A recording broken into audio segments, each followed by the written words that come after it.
Matul l-2024 il-Fondazzjoni għal Servizzi ta' Ħarsien Soċjali l-FSWS ħadmet kważi 26,000 każ ma' persuni li fittxew l-għajnuna tagħha.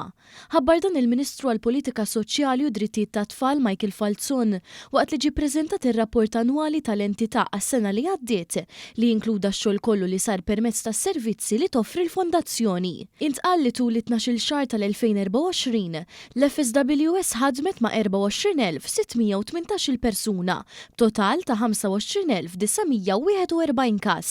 Dan ifisser żieda fil-każi ta' 4.3% meta mqabbel ma' sena qabel.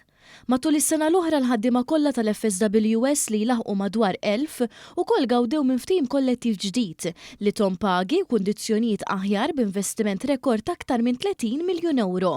Il-Ministru Falzon tenna li azzjoni fil-waqt twassal għal direzzjoni pożittiva u rridu nkomplu nagħtu it-tieni, it-tielet u raba' ċans fejn hemm bżonn. Tara l-ewnet il-numru kbir ta' servizzi li toffri l-FSWS u aktar minn kollox in-numru ta' nies li nkunu għenna fis-sena li għaddiet.